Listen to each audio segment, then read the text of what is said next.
Hi.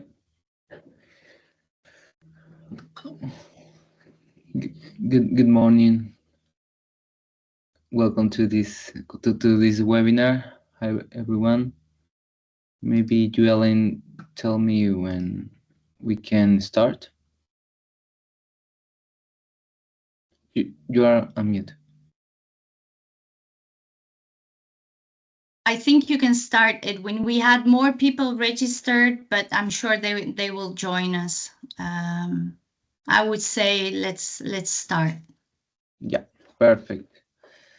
Good morning, everyone. Welcome and thank you to SHAFFE for organizing this webinar titled "Packing Plastic: Navigating the Evolving Regulatory Landscape in Major Destination Markets." It's a very important topic throughout the global agribusiness industry. Packing fresh produce involves going through an entire industrial process that meet high quality environmental and sustainability standards. This webinar will provide an overview of changing regulation regarding the use of plastic packing to fresh produce in major destination markets.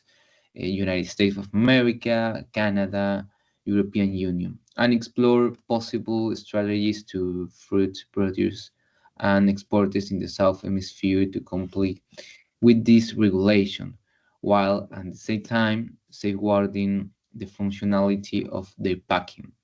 As concerns about the environmental impact of packing and packing waste rise, regulatory bodies worldwide are formulating stricter rules on packing materials and processes.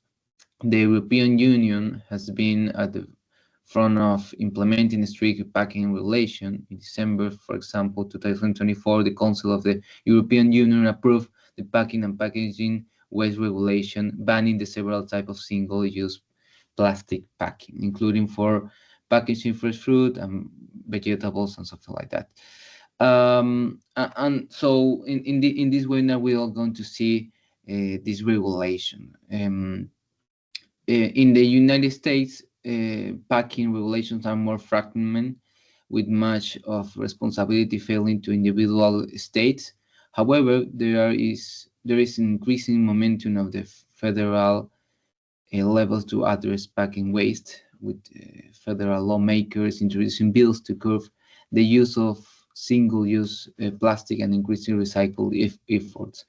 Meanwhile, in Canada, for example, regulators are active working to reduce plastic packaging waste. Key actions including banning certain single-use plastics, requiring recycled content in packaging, and developing labeling rules to improve recycling rates. The lack of standardization in the global landscape of packaging regulation remains fragmented and creates compliance challenge to companies exporting to multiple destination markets.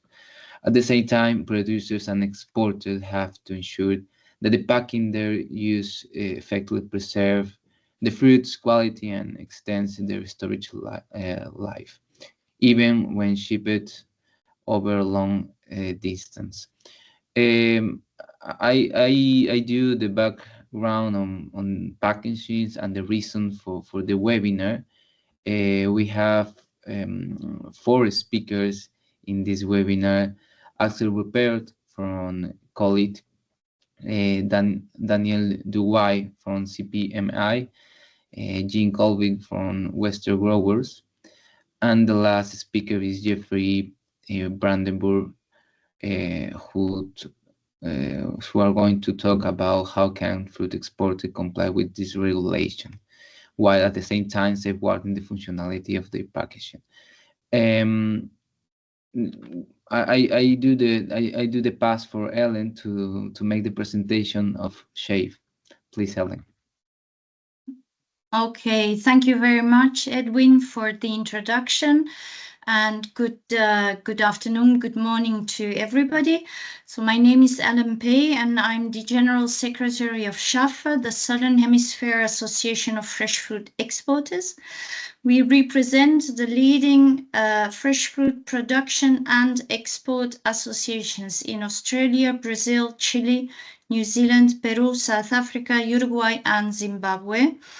Together, our member countries export nearly 12 million tons of fresh fruits per year, excluding bananas, for a total value of about $15 billion. That equals roughly 15% of the global trade in fresh fruits.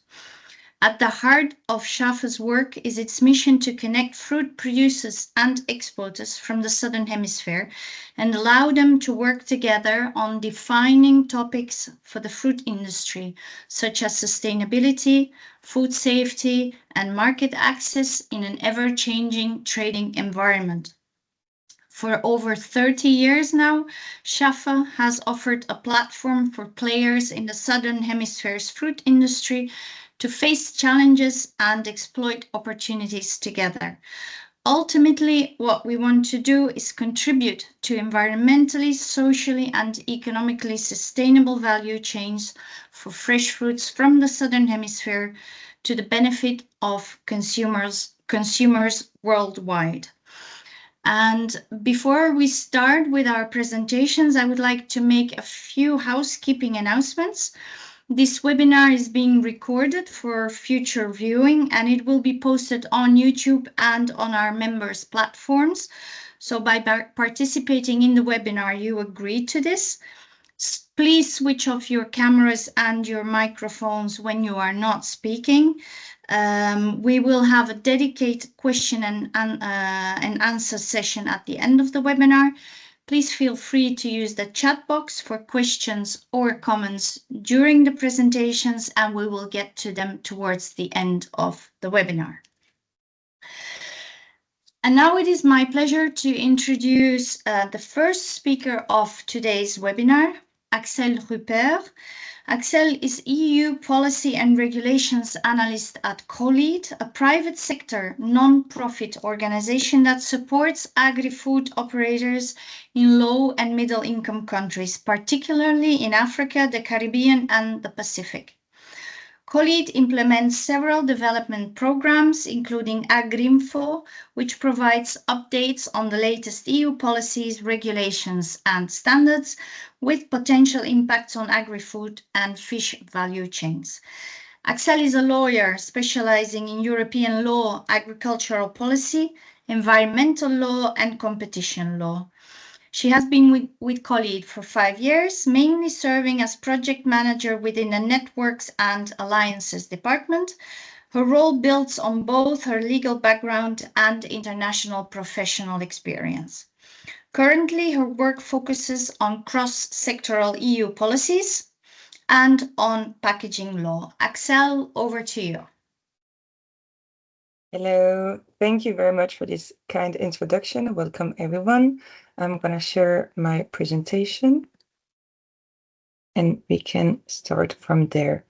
So I already announced, and I apologize for this, it is going to be a quite dense presentation, but I don't intend to go through all the slides in depth.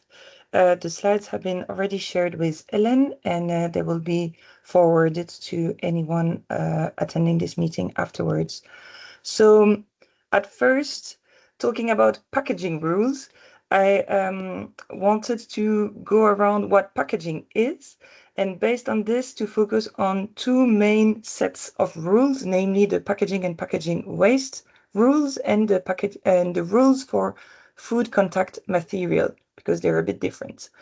But starting on what is packaging in the sense of at least the European Union, here we have a short overview. So if you see, for instance, an orange, you would have the natural peel, which is not considered as packaging.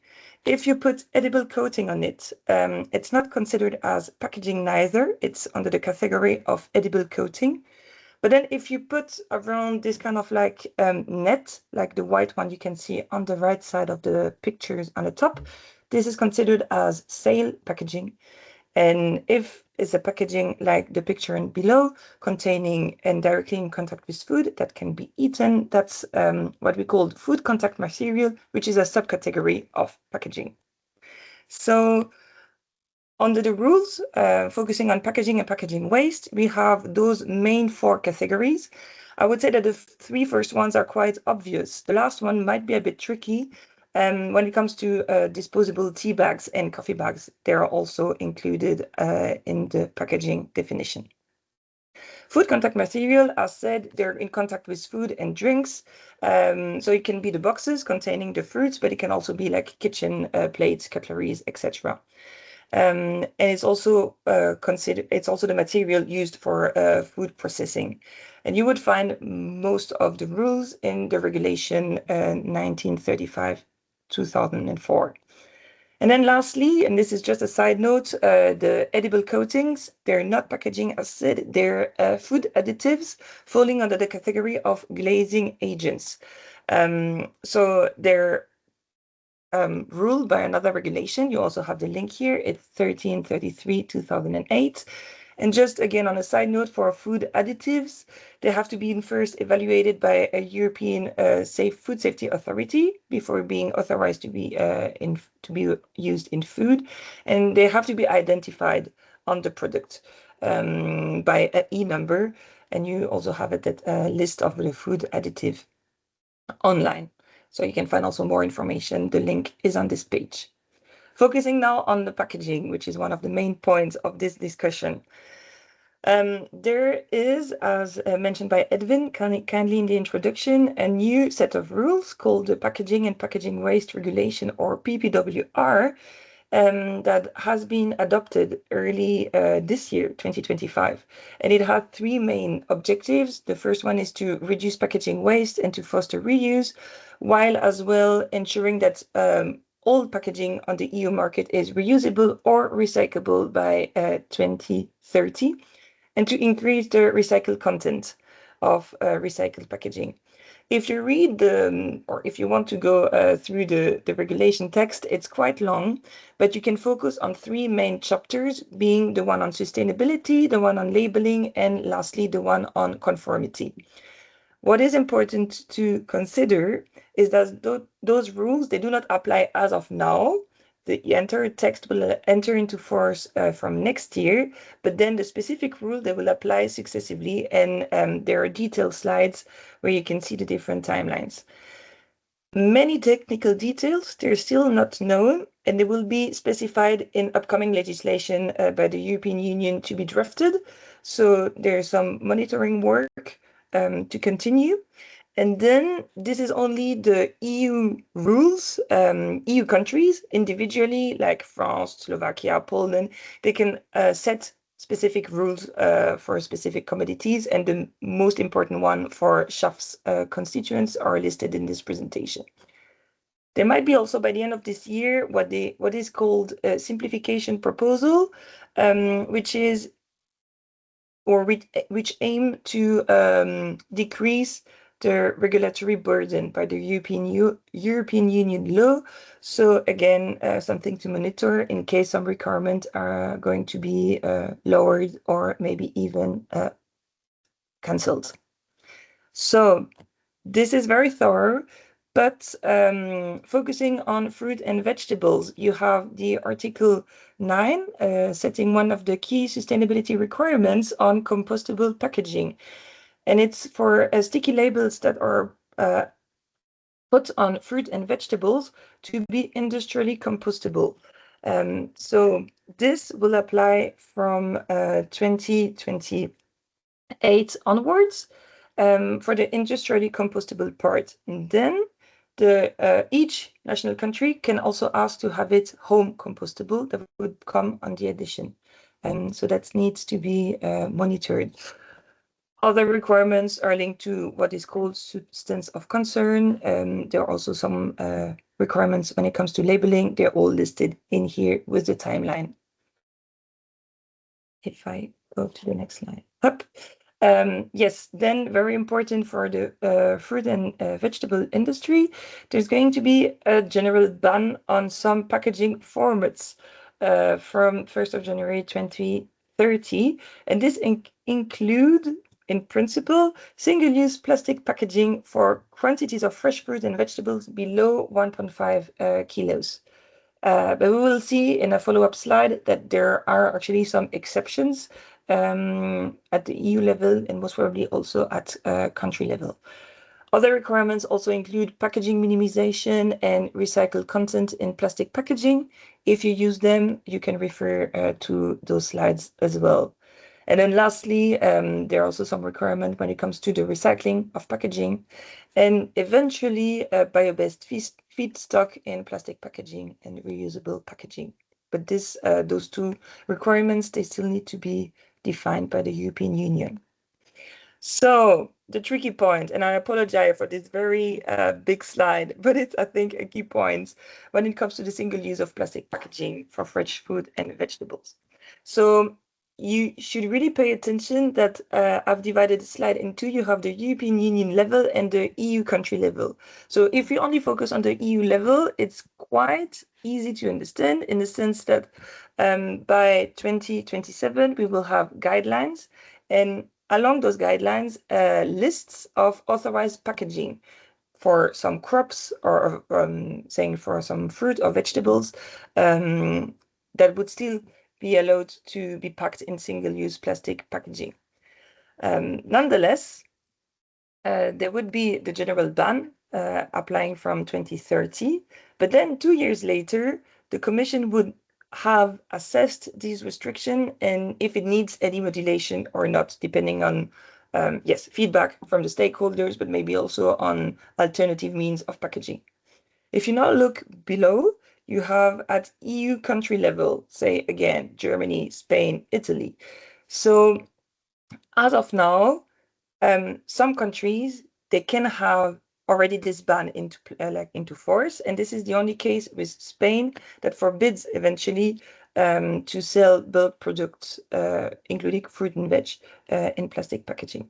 But this will only apply until the PPWR will enter into force. Until the 1st of January 2030, EU countries, they can continue, like Spain, to add requirements. France used to have a ban as well on single-use plastic for fresh fruit and vegetables, but it's been cancelled a few months ago. So as of now, it's only Spain.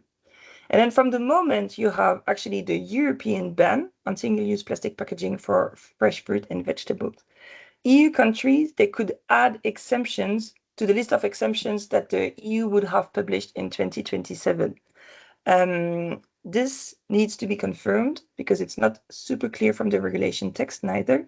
And in any case, I think it's in, a bit more than 4 years' time, so it will be explained. If anything in this slide is not clear, which I can understand because it's very full, don't hesitate to ask a question in the chat or to forward a question to Hélène and we can answer it later on. Then still on those new EU packaging and packaging waste rules, there's a principle that is quite important. It's called the chain of custody principle, meaning that eventually each operators along the supply chain is responsible for the conformity of the packaging from the producer of the packaging components to the retailer and the end seller in Europe. There's a declaration of conformity, and so everyone needs either to fulfill it and to give it along the product or to provide the information to the people who have to fill in this declaration of conformity. For operators based outside of the European Union, they can be classified either as a manufacturer of packaging or as a producer. I think that most of the non-EU plastic producer or operators using plastic packaging, they would be considered as manufacturer because either they manufacture directly the packaging or they use packaging that is labeled under their own trademark. However, should you or should non-EU operators directly sell packaging to a EU end consumer, what we call end consumer or a professional user, and it's those products, they're further along distributed or consumed in the same form, then it would be a producer. This would be the case, for instance, for banana, if they're imported to the EU and the first place where they're imported, they're not touched upon and they're in the same way placed by another distributor or retailer, then the EU operator would be a producer. but it's a bit tricky, and a lot of clarification has been asked to the Commission, to the European Commission, on the definition of producer, because it's not very straightforward. Anyway, here on the top, you have all the requirements for non-EU operators to comply with those new rules. So you have to comply with the sustainability requirements set in the first chapter. Then the product and the packaging, they need to have undergone conformity assessment. And if so, to be accompanied by the technical declaration of conformity. And then there are also rules on labeling and on identifying the packaging manufacturer. And so if you're a manufacturer under this set of rules, then all your obligation linked to the packaging, they will be transferred to the EU importer at the moment of the import. Nonetheless, the non-EU manufacturers, they would still need to have to fill this declaration of conformity. If you're a producer, meaning that you sell the product directly in the EU, the first time that those products are sold in the EU, you will need to appoint an authorized representative for extended producer responsibility, meaning that it's an agent based in the EU that would carry the obligation linked to the packaging disposal and collection for you. It's technical, I apologize for this, but again, to be clarified in the future. Yes, so this context and concept of authorized representative, you knew it most probably in a sense of just somebody who can carry on some of the obligation. For instance, for the manufacturer, it's retaining the documents or collaborating with authorities. Now with the extended producer responsibility, that's something that will be more developed because countries, each European countries, they could also require a non-EU producer of packaging to appoint an operator within their countries. But yes, to be seen. Then lastly, I promise we are reaching towards the end. Food contact material, there are many requirements, they're all listed in there. So eventually you have like the main regulation 1935-2004, and this applies to all the food contact material, and including to the to the plastic ones if you ship something with plastic. They require good packaging practices, and this is set a bit more in another regulation. And then you have also specific rules for some material, say plastic material, recycled plastic, intelligent material, etc. And then for certain substances like BPA. So this has to be considered. There's going to be a ban of BPA in food contact material starting from next year for some products. Yes, so you have it here listed. You cannot use BPA in food contact material from next year in plastics, for instance, or in silicones. But then for packaged fruit and vegetables, which would not be fruit juice or nectars and fisheries products, it's very difficult to have packaging as of now that does not have any BPA. So the ban will enter into force only by 2028. Yes. And as for the packaging and packaging waste rules, you would need to fill a declaration of compliance that would accompany the food contact materials along the supply chain. Voila, we reached the end. So as said, there are going to be exemptions to the single-use, to the ban of single-use plastic packaging for fresh fruit and vegetables below 1.5 kilos. So this will have to be monitored, and EU member states, they can have also additional requirements to the European rules on the sticky labels to put on fruit and vegetables, as well as on the appointment of authorized representative. So let's wait for more detail. In the meantime, you can already have a look at all those resources in these slides, as well as, yes, look at what we've already published under Agri Info. there's something specific on packaging, food contact material. We also have a newsletter, and you can ask your questions. And if anything in the meantime, just write it in the chat. Thank you so much for your patience and to have bear with me. And yes, that's it. Thank you, Axelle, for all the information and that you bring to us.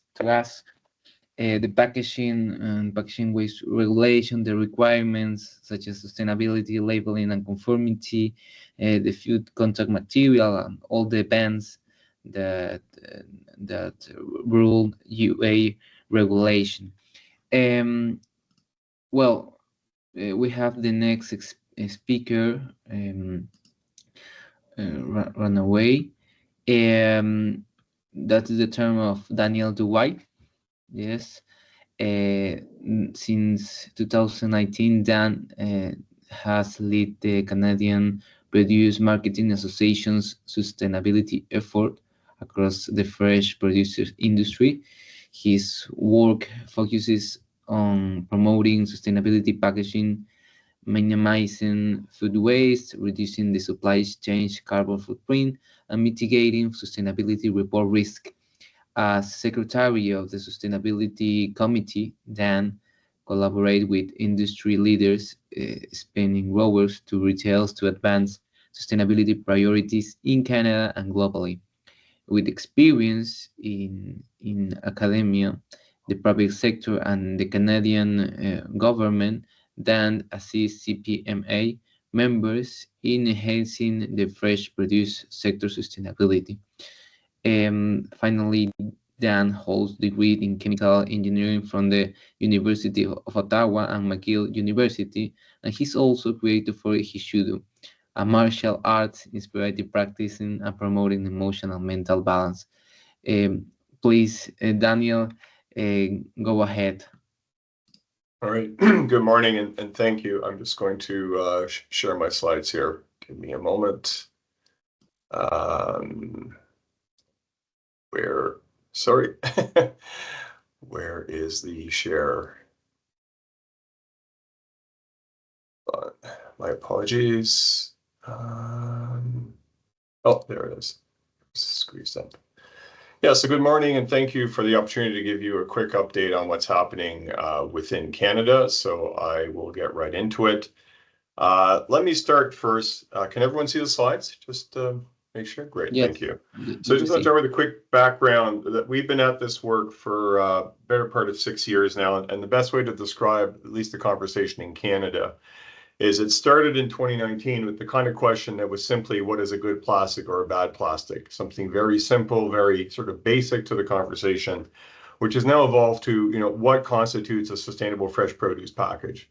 So it's really been an evolution in how we talk about packaging and how we basically tackle the packaging challenge. Regulatorily in Canada, I'm going to speak to two dimensions. First, the federal primarily, and then I'll finish off with the provincial. At the federal government level, a key point is that in April 2021, the Canadian government designated, quote, plastic manufactured items as toxic under the Environmental Protection Act in Canada.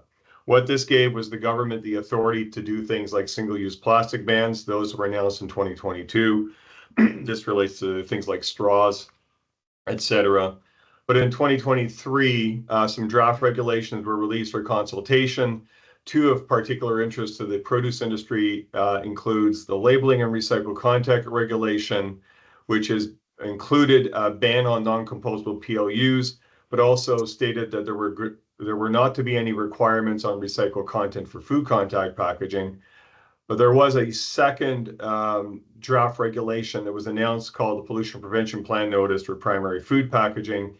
And the key point in this regulation was proposing that 95% of fresh produce sold in Canada would be sold in bulk or plastic-free packaging by 2028. There were concerns with both of these regulations. So the industry response started with the CPMA leading a regulatory impact assessment that identified that this was going to lead to significant reductions in food availability, food affordability issues, and other adverse impacts on the industry, the supply chains, etc. But there was a broader challenge from industry. This is beyond the produce industry. of challenging this designation as plastic as toxic in Canada. This was a consortium of industries that challenged the lack of evidence to assign toxicity to plastics in general. What that led to was basically a Federal Court of Canada decision in favor of the industry challenge. And so that led to the government pausing the advancement of those draft regulations, the labeling and the pollution prevention plan notice regulations, but it also led to the undertaking, more specifically in produce, to a produce packaging functionality study, in large part in response to the regulatory impact analysis that CPMA led. And this study was released in the summer of 2024, which fundamentally acknowledged the critical functionality that produce packaging provides for the industry. So the status as of today, that said June, basically a few days ago now, is that there is a pending decision on this plastic as toxic designation from the Federal Court of Appeal. The federal government has appealed that court decision. It's likely that this could go to the Supreme Court if the government again loses the Federal Court of Appeal decision. That decision is expected by the end of 2025. So as a result, what's ongoing right now is, again, those draft regulations remain paused. The government has commissioned an additional study, in addition to the functionality study, to understand the cost implications of any regulations on fresh produce. This report is expected to be released this summer. They have in parallel introduced a federal plastics registry requirement. So this is requirements to report on the use of plastics in Canada. This is kicking off this year. So fall will be the first reporting cycle. But also, as all this is sort of pending, we continue to have dialogue with government, or there continues to be dialogue between government and industry, including updating on sort of industry-led efforts that were really kicked off in response to this regulatory landscape in Canada. Two I wish to bring to your attention. One is an initiative to promote the development of a global compostable PLU standard. This builds on the comment just a few moments ago regarding what's happening in Europe and the requirements for compostable PLUs in Europe, and is that an opportunity to promote harmonization more globally. This is work that we're co-leading with the Canadian Compost Council. And secondly is some work on developing some guidance around produce packaging that is more functionality centric. My colleague Jeff, who's on our call here today, will speak more in detail to that. So that work continues again as we await the decision of the federal regulatory landscape in Canada. So some final considerations, just again to help you understand what's happening within Canada. Provincially, we have provinces in Canada that have their own authorities in terms of issues like waste collection, waste management. So as a result, extended producer responsibility programs are being rolled out across Canada, with major provinces already having programs in place. Some of those programs are already being revised or reviewed due to some of the challenges that they're leading for industry. An example right now is a review in Ontario. And those industries' major concerns relate to the fees that these programs are imposing on industry, the lack of transparency, as well as some burden regarding reporting requirements. So again, a very busy space in terms of for producers who sell into multiple provinces in Canada. And the last consideration I would add is the retailer requirements in Canada. There are expectations from the retailers, I would say, to meet golden design rules. For those of you who may not be familiar with golden design rules, they're the rules that the Ellen MacArthur Foundation and the Global Plastic Pacts have adopted. So these are rules that we're seeing increasingly as expectations from the retailers in Canada. So think of, problematic elements, headspace, etc., are the kinds of rules that suppliers are increasingly expected to meet. We are not seeing any plastic bans necessarily from retailers in Canada at the moment, but we are seeing select packaging options being restricted. An example is there's a major retailer in Canada that bans compostable packaging as a requirement or as an option. So that is a space which continues to evolve. We are seeing, again, the conversation around compostable PLUs becoming increasingly under consideration. No formal requirements as of yet, but I think more of a curiosity and an interest to explore further. Again, given the European developments in part. But lastly, I'd close by saying that there's a definitely increasing recognition of the challenge by the retailers in Canada of the balancing of the produce packaging functionality. And again, recognizing that packaging is not just a composition issue and a waste issue, but more so one of ensuring, minimizing food waste and shipping efficiencies and et cetera. So that's what's the landscape in Canada. And I guess with that, Ellen, I'll pause and hand it over to our next speaker. Okay, thank you very much, Dan, for a very insightful presentation and an update on the packaging debate from a Canadian point of view. I would just like to add that Dan and I and the members of the Global Coalition of Fresh Produce, amongst them SHAFFE, have worked extensively on the issue of plastic packaging, packaging waste, and packaging functionality. And here I would like to highlight a policy paper that the Global Coalition issued last year, where we framed the issue as part of a wider debate on sustainability, not just environmental, but also economic and social. And I will be sharing the link to that policy paper in the chat. I hope you will find it an interesting read. And of course, we are always open to further discussion with any interested stakeholders. And with this, I would like to introduce our next speaker, Gina Cadby. Gina Cadby is the Environment and Climate Director for Western Growers, a non-profit agricultural trade association that represents family growers growing fresh produce. She supports growers to lead the industry in sustainability and produce the freshest, safest, and most affordable fruits, nuts, and vegetables. Gina has a bachelor and master degree in plant and soil sciences and a PhD in sustainable international agricultural development. Gina leads the Western Growers agronomy work to include soil health, pollinators, endangered and invasive species, packaging, streamlining technologies, and improving access to much-needed pest control tools, including novel biologicals and biopesticides.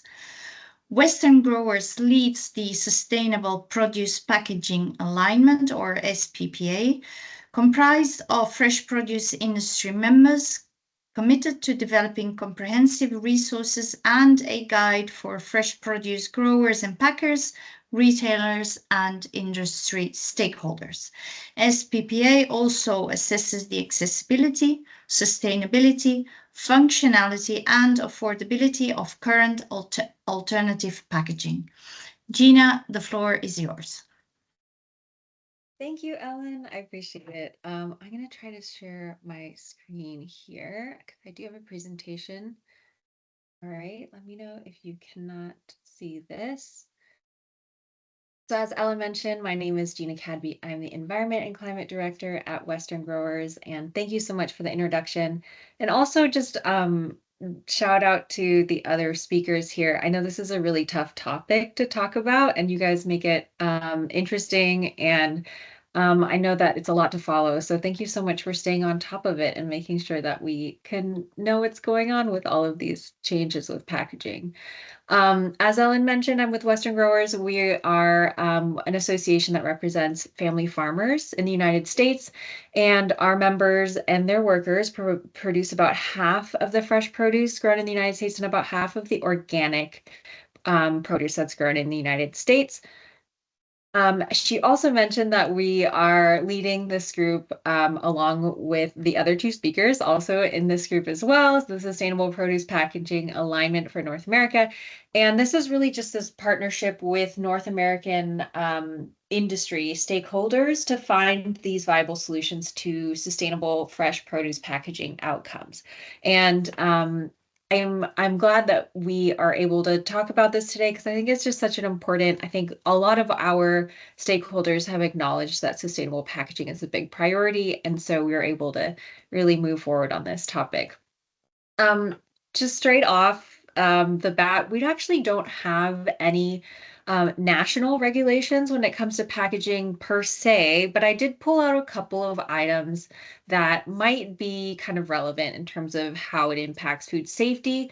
So, for example, our Food and Drug Administration, FDA, has through the produce safety rule, there's some packaging that must be clean, sanitary, and food grade. And also, I put clean in parentheses because in terms of the secondary packaging, for example, that might be reused, it also needs to be sanitized appropriately, so it needs to be cleaned. And the intended outcome of those is food safety. And so FDA also has requirements in terms of labeling, and so that may influence packaging as well. And that often has to do with labeling critical communication, such as the country of origin, maybe some other mandatory product information. But this could be a PLU sticker, or it might be some sort of aggregated, like in a container or a bin where you have that labeled rather than the individual fruits. It's possible that we may talk about PLU stickers later today, but it's something that, is also part of the packaging conversation and certainly a really important component. At the U.S. Department of Agriculture, USDA, we also have our certified organic standards. And so having the label certification of the certification of the organic standards is important for maintaining the organic integrity. So making sure that consumers know which products are organic and which products are not organic. So this might convey other mandatory product information. Again, this could be a PLU sticker. It could be also aggregated fruits and vegetables. In terms of other regulations that we see across the United States, so, zooming in from national to state by state level, we're actually seeing a lot more of extended producer responsibility, or EPR. And this is basically a policy approach that assigns the producers, so those who are putting the packaging into the system, the responsibility for the end of the life of the product. So that might be the recycling, the reuse, or the disposal of those packaging materials. And so most of these EPR requirements require that the producers either finance or manage the collection, recycling, or disposal of the packaging. Most of them require that there's some sort of material reporting. So whether that be the type of material that's being used or the quantity by weight of the material that's being used. And most of them ask that either the producers self-report or they join a producer responsibility organization, also called a PRO. As we look at, where EPR is happening across the United States, we see it happening in 7 states right now, and it's kind of moved. It's been a recent phenomenon, so we're seeing it in the past 5-10 years here, and we kind of expect it to continue taking off, because when we see in terms of, I think I'm missing a slide here. So we see basically going through the different states, most of them are looking at that the material, what it's made up of. And then there's a kind of a similar timeline where it's within the next 5 to 10 years. And so most of them are including things like producer responsibility programs, some sort of reporting, packaging, weight, or registration requirements, and having these refillable, reusable, recyclable, compostable requirements. So that's kind of what we're seeing in terms of the currently established state-by-state EPR regulations. We're also seeing this happening, anticipating other states considering EPR. So, we have in pink here, and this is a slide that's taken from Keller and Heckman. They have a great webinar on this specific topic if you want to check it out. But kind of looking at, we see this moving across, but it's going to be a state-by-state level, meaning each of these different programs will have different requirements. And so those who are shipping products or packing products will have to comply based on the destination of that product. So that brings me to, we have the regulatory, but we also have the other stakeholder, which are the buyers. And so retailers are also increasingly asking for specific requirements, whether that be that the fresh produce be put into packaging, or that the packaging meets specific requirements, for example, recyclability, perhaps lightweighting or reducing the virgin plastic materials or virgin paper materials. There's often requirements on eliminating the problematic elements that have been identified by that retailer, or perhaps increasing the compostability of that product. And this is just an example of, the potential for rigid packaging to meet those requirements. We also have a look here. This is the same thing, but looking at flexible packaging capabilities to meet the requirements there. So as you can see, some of it is super achievable, but some of it will be really tough based on the packaging type. And so if you have these kind of broad categories of, what's allowed and what's not allowed, it can be really difficult to navigate that space. So the big takeaway here is when we look at EPR and when we look at the bio requirements and we look at, some of the other things that we're seeing kind of being rolled out here, there's a lot of inconsistencies. There's a lot of clashing of these requirements. And so what this essentially leads to is a lot of waste, right? So if you're kind of choosing your packaging based on the destination, you have to buy more packaging material in order to comply. You might even see food loss because there's less efficiency in that supply chain. And so you're also looking at, which Jeff will talk a little bit about as well, is the functionality. So is there even alternatives that exist to fill in those requirements? And then the cost, of course, to transition to those new requirements as well, it can be really, really costly. And it's a big investment when you don't know whether or not those are actually going to stick around. So since we worked together on our SPA project, this is just a slide that I had with all our contact info, but I'm sure Ellen will also share. So that's it for our side of things. So thank you so much for having us.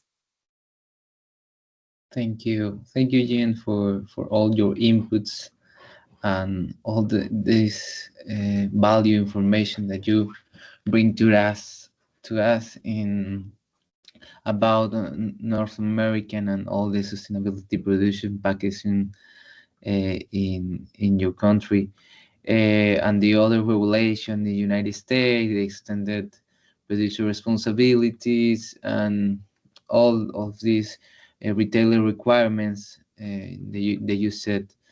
Thank you for that information. Well, we have the last speaker, who is Jeffrey Brandenburg, who talk about how can fruit exported comply with regulation while at the same time safeguarding the functionality of their packaging. I'm going to introduce Jeff Brandenburg, the Q-Fresh Lab GSB Group. LIC is an international consulting and laboratory firm specializing in packaging, design, and technology, post-harvest physiology and technology, sustainability packing, and food processing equipment and food safety for the fresh food industry. The mission of ELS is to be the leading of global technology and testing resource of the flexible produce and food packaging industry by providing participating company technical and sales, marketing, market research, and training and merge and management support. Jeff Brandenburg is the founder and president of the Q-Fresh Lab. He has over 45 years of experience in packaging technology. Jeff has a BS degree in chemical engineering from Iowa State University with a minor in biomedical engineering and MS in food safety from Michigan State University. Jeff is on the Fruit and Vegetables Agricultural Trade Advisory Committee of the USDA. He also served on the Food Safety and Technology Council of the International Fresh Produce Association. Jeff is an adjunct professor at Chapman University teaching their food packaging course. He's a lecturer at UC Davis in the Food Science Department as well as the Post-Harvest Technology Center. He's an adjunct professor of microbiology at a local college as well as an adjunct professor at Bay Path University. Jeff is the primary author and reviewer of numerous book chapters, trade and industry articles, as well as association guidance documents. Please go ahead, Jeff. Thank you, Edwin, and good morning, good afternoon, good evening, everyone. It is a pleasure to be here. I'm going to go ahead and share my screen. You should be able to see that now. So you have heard from our first three speakers about the sustainability regulations and what's going on. I'm been asked to take a slightly different tact. We're actually going to talk about what packaging does, because those of us in the fresh produce industry, while we need to comply and work towards sustainability, we also still need to make sure the packaging does what it's supposed to be doing. And that's really what we're going to spend the next few minutes talking about. So if you look at, and just very quickly, we're a full-service global consulting quality analytical testing laboratory. We specialize in sustainable packaging. We play at the intersection of post-harvest physiology and fresh fruit and vegetables and packaging, and how those two things are combined. So when we talk about packaging for fresh produce, well, when we talk about packaging in general, one of the things that's very interesting is over 90% of what the packaging does, it does before the consumer sees it. All the consumer sees is a package that they have to get rid of. And that makes it challenging because they don't necessarily appreciate what it is that this packaging is done. And whether the packaging is a conventional polymer, a biopolymer, a compostable film, a fiber, has post-consumer recycle, it still has to perform the role of packaging. So what is the role of packaging? Well, fundamentally, it's to keep what's in, keep what's out, provide physical protection, communication. In a world of fresh produce, very often visibility, unlike the frozen food industry where the graphics looks much better than the food actually does. In the fresh produce world, consumers generally want to see the produce. And then how do you efficiently fill and use the packaging within the distribution channel? So in other words, we need to understand the packaging's functionality. The greater the packaging functionality, the greater the challenge to provide an alternative option. And what makes fresh produce packaging unique and more complex is that fresh produce packaging is one of the only food packaging types. In fact, it's almost one of the only packaging types, period, outside of a specialized area within the medical field, that you're packaging a living product. We in the fresh produce packaging industry have the privilege of packaging something that's alive. It consumes oxygen, it gives off CO2, it gives off water, and it gives off heat. So, and our role is to keep it alive for as long as possible.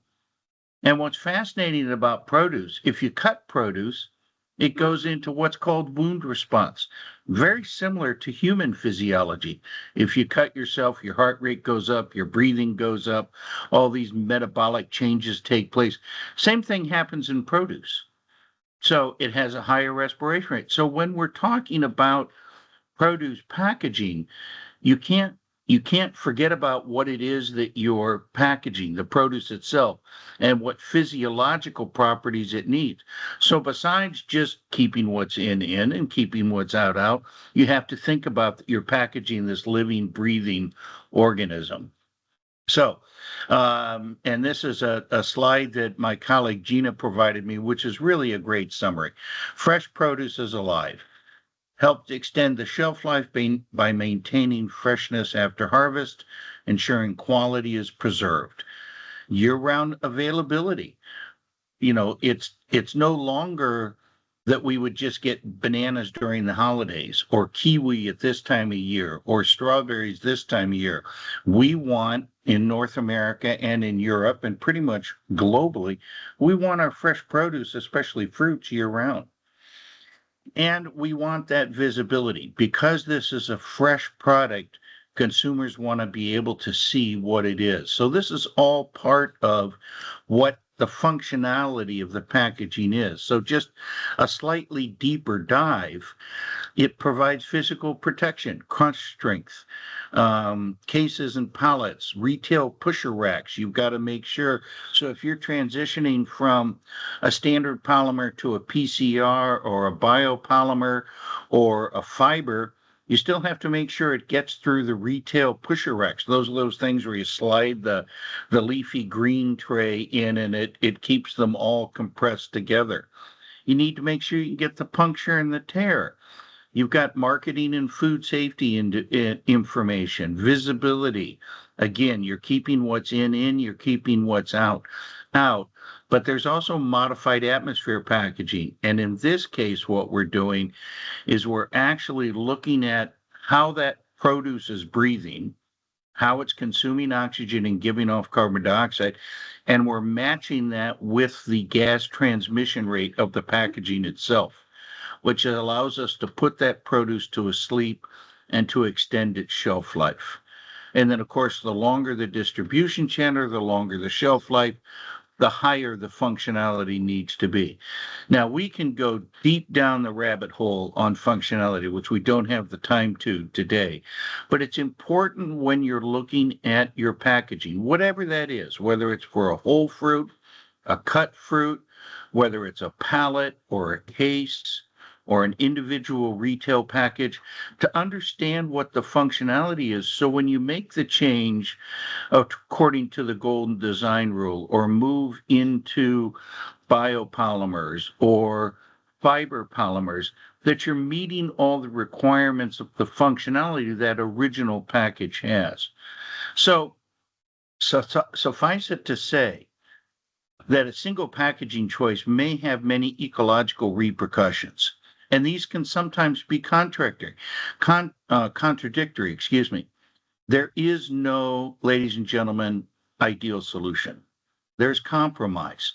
What do you absolutely have to have, and what are you willing to compromise on? If you want to move to fiber, you're going to compromise on visibility, period. How much visibility you compromise, that becomes a business decision. So what may be the most sustainable solution for one product or particular market might not be the same elsewhere. But whatever your solution, it has to be consistent and you have to back it up with science. That's one of the things that's significantly different.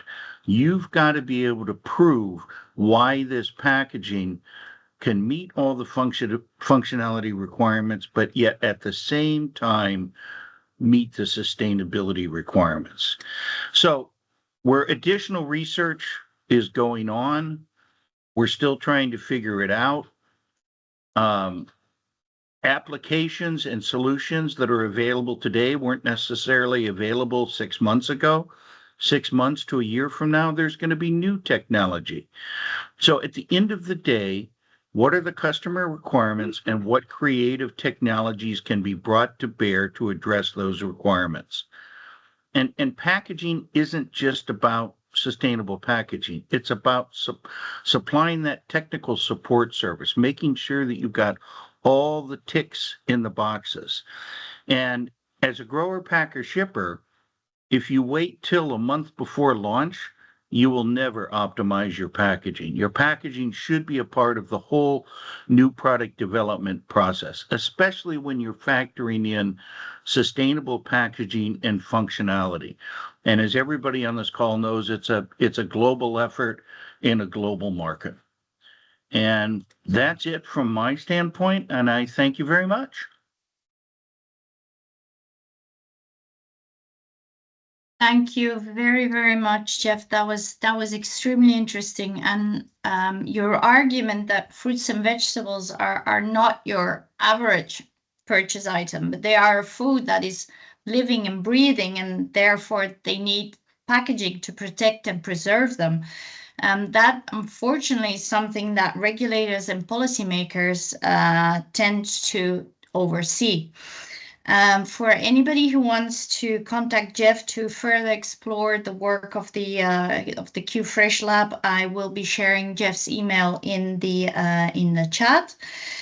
We are running slightly over time, so I would suggest that we keep the question and answer session quite short. If anybody has a question, please put it in the chat or raise your hand. That is fine too. I do not see any questions at this point. Of course, if anybody has questions later while going through the material related to the webinar, you can always contact us and we will direct your question to the speaker concerned.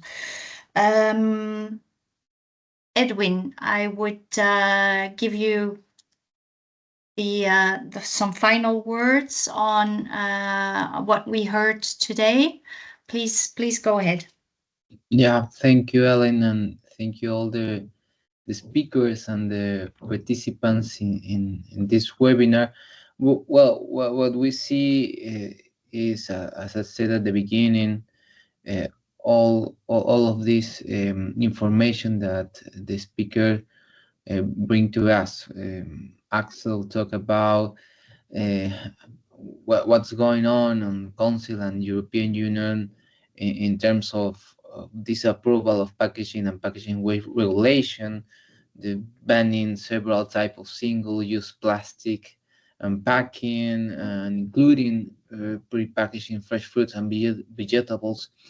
Also, the regulations in the EU introduce the option of member state that grant exception on this rule, and demonstrate need to preserve product quality or guaranteed food safety, with many details of implementation of new rules remaining open and the potential for rules to differ from the European countries of the next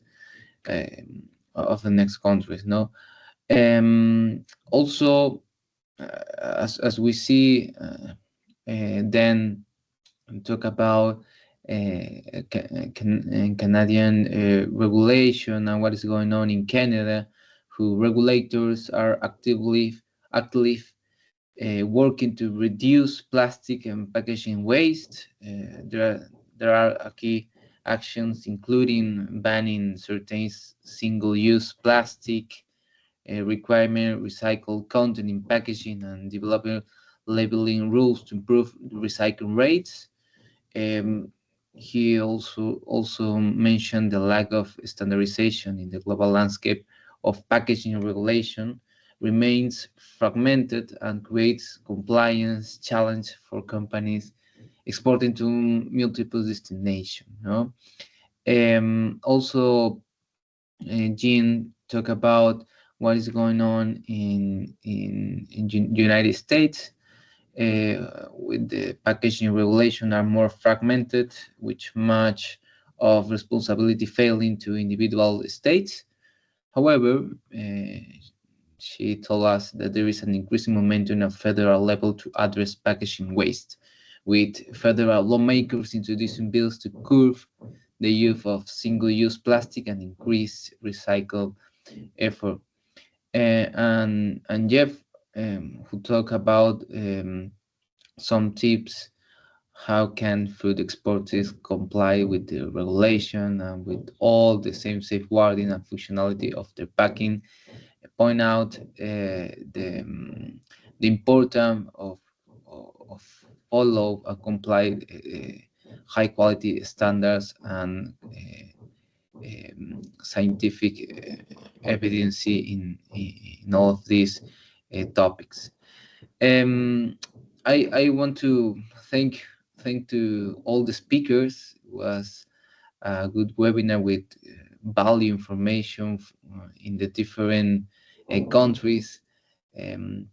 I think this kind of webinar serves to us how is going on in this kind of regulation in Peru. Is good to know how is the regulations in plastic packaging and all of this stuff. I'm very happy to bring to us all of this information, Ellen. This is my final main takeaways and keywords. Okay, thank you very much, Edwin. Thank you to all of our speakers and participants. I'm going to wrap up the webinar because we're slightly late with just a few practical comments. First of all, the video recording of the webinar and all the presentations will be sent to all of the participants as well as to our members, who will also send out the links. Second, I would like to say that we just organized another webinar on bio-inputs in June, and I will share the link to that recording in the chat as well. Finally, any comments, questions, suggestions on any of the topics that have been discussed here today can be sent to me at info@shfruit.org. That's it for today from us, SHAFFE.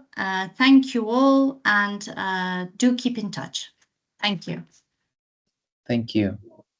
Goodbye. Thank you.